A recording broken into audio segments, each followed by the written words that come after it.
Welcome to each and every one of you. My name is Archbishop Durocher. I'm the Archbishop of Gatineau, and this is Advent Readings, a series of talks where I present the readings that are proposed for the liturgy of the Eucharist in the Roman Catholic Church during these Advent days.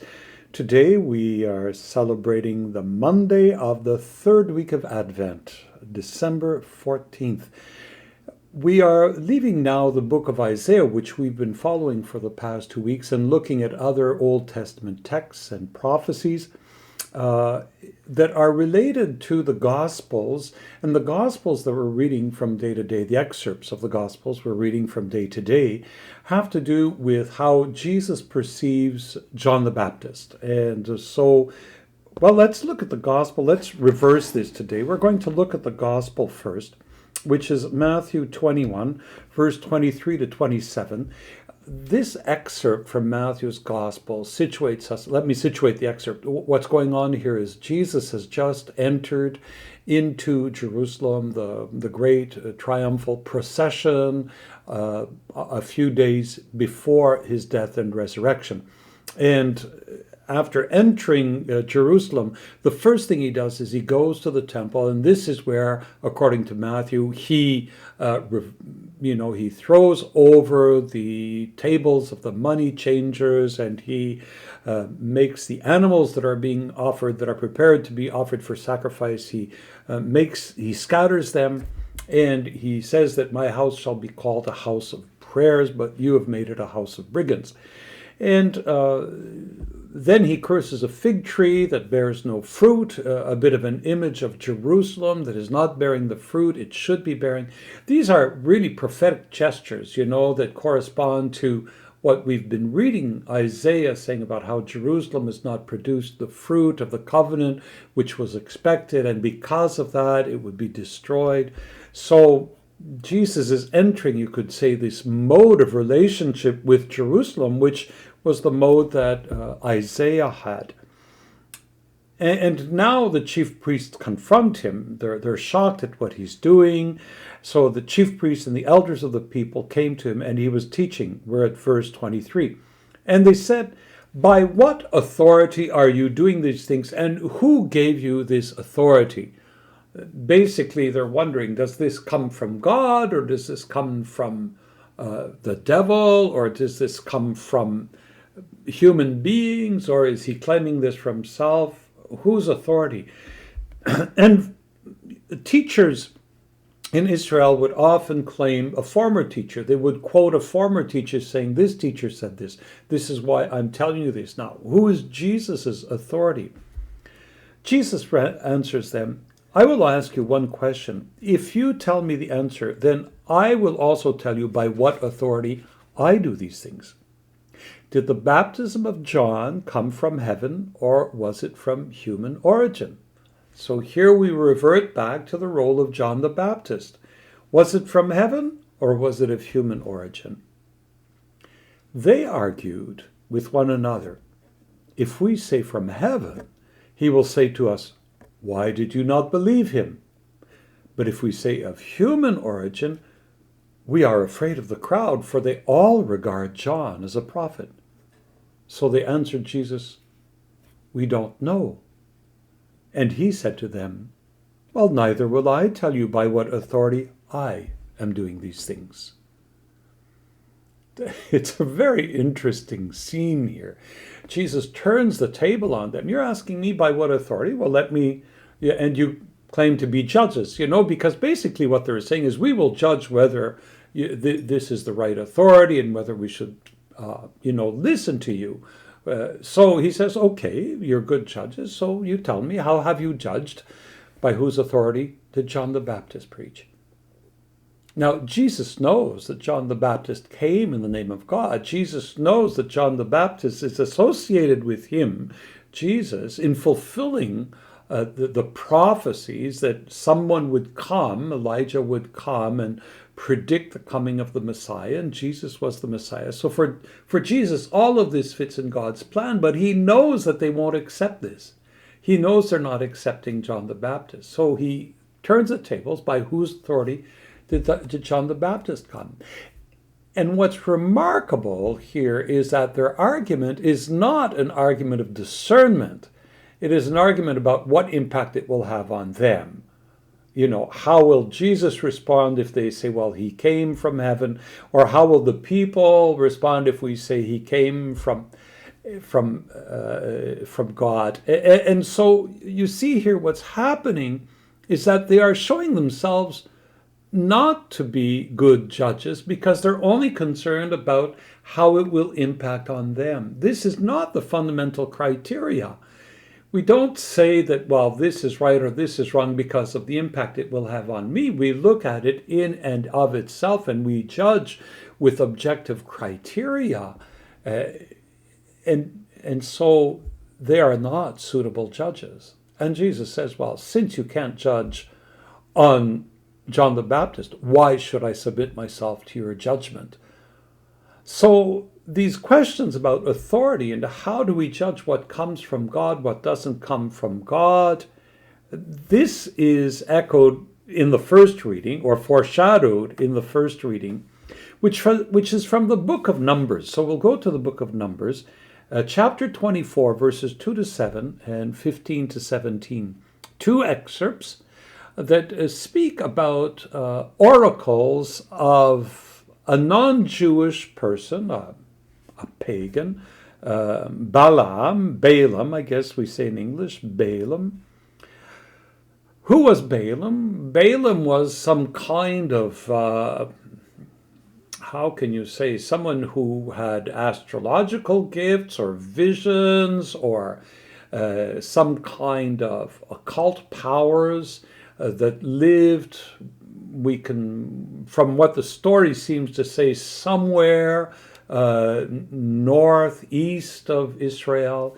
But certainly the story is going on when the people, the chosen people, the Hebrews, have not yet entered into Israel. So they're still on this journey out of Egypt, the slavery in Egypt, these 40 years that they wander through the desert.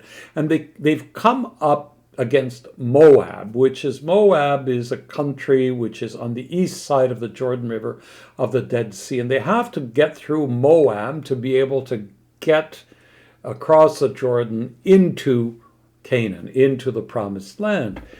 And so they've asked safe passage of the king of Moab, Balak, but the king refuses to give it. And the king fears for his own safety and his people's safety, because he finds that this tribe of people, these tribes, have really grown in power and they are menacing him. They are a threat to him. So what does he do? He fears to go just in armed combat with them. And so he decides to use Balaam's occult powers. And he bargains with Balaam to come and curse Israel. And he feels that if I can get this curse on them, they will not be able to conquer me, to vanquish me. So there's these ideas of occult powers and of curses and the power of curses going on. But when Balaam comes and he looks up, he is not able to curse Israel. This is what's remarkable here. The word that comes out of him is a word of blessing. That God forces him to say a word of blessing, not to spew a curse. So let's look at the story. Balaam looked up and saw Israel camping tribe by tribe. And then the Spirit of God came upon him, and he uttered his oracle, saying, "The oracle of Balaam, son of Beor, the oracle of the man whose eye is clear, the oracle of one who hears the words of God, who sees the vision of the Almighty, who falls down but with eyes uncovered. How fair are your tents, O Jacob, your encampments, O Israel, like palm groves that stretch far away, like gardens beside a river, like aloes that the Lord has planted, like cedar trees behind the waters. Besides the waters, water shall flow from his buckets, his seed shall have abundant water, his king shall be higher than Agag, and his kingdom shall be exalted. So this is not a curse at all. This is a blessing upon Israel. And it is a kind of a prophecy, because at this time, Israel has no king. Their leader is Moses. But he's prophesying that that Israel will have a king who will be higher than Agag, and his kingdom shall be exalted. This is not what Balak wanted to hear, the king of Moab. He wanted a curse. So when Balaam says this, we skip this passage. It's a kind of a funny story. He takes more. He says, I didn't ask you. I'm not paying you to bless him. I'm paying you to curse him. And Balaam says, I can't say anything else than what, God puts in my mouth. And so Balak brings him to another place, and he says, try again. And so Balaam tries again. And again, this is the continuing story. Again, Balaam uttered his oracle, saying, the oracle of Balaam, son of Beor, the oracle of the man whose eye is clear, the oracle of one who hears the words of God and knows the knowledge of the Most High, who sees the vision of the Almighty, who falls down but with his eyes uncovered. He starts exactly the same way. He's kind of giving his credentials as an oracle. And these are the words that come out. I see him, but not now. I behold him, but not near. A star shall come out of Jacob, and a scepter shall rise out of Israel. A scepter, meaning a royal power, shall come out of Israel, and he will be like a star, Obviously, Matthew will use this story when he tells the story of the Magi. And actually, there are a lot of connections between the stories of the Magi, and the story of Balaam, because in the same way that the king of Moab is scared of Israel, in the same way King Herod will be scared of this child to be born, this king that is prophesied.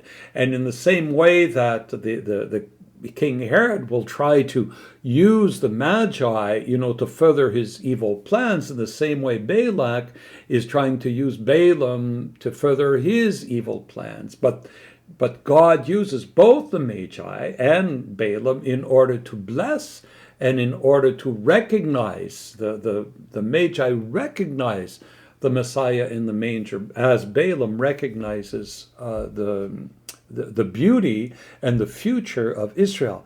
But why this excerpt here connected with the gospel we're reading? Because of the question of authority. By whose authority does Jesus speak? And here Balaam is speaking. He says, the oracle of Balaam, son of Beor, the oracle of the man whose eye is clear, who hears the words of God and knows the knowledge of the Most High and sees the vision of the Almighty. And because of that, he speaks truth. And this is kind of this story of Balaam. When we compare it to the story of Jesus, we see that Jesus is the real prophet. It is Jesus who truly, hears the words of God, knows the knowledge of the Most High, sees the vision of the Almighty. This is the authority of Jesus. Deeply rooted in his relationship with the Father, he is the Son who knows the Father and can say all things. This is the authority by which Jesus can speak, by whom Jesus speaks and acts and does these things. It behooves us then to remember this, who Jesus truly is, the birth of the one that we celebrate at Christmas truly is the one who will speak to us the words of God, who sees the visions of God, who acts according to the will of God. This is his deep identity. And I think this is where we are invited to meditate. This is what we're invited to meditate and to contemplate in these days as we approach Christmas. Who is the one that we celebrate in the crib? Who is the one who is the cause for this great rejoicing? He truly is the Son of God. With that thought, I bless you. Until tomorrow.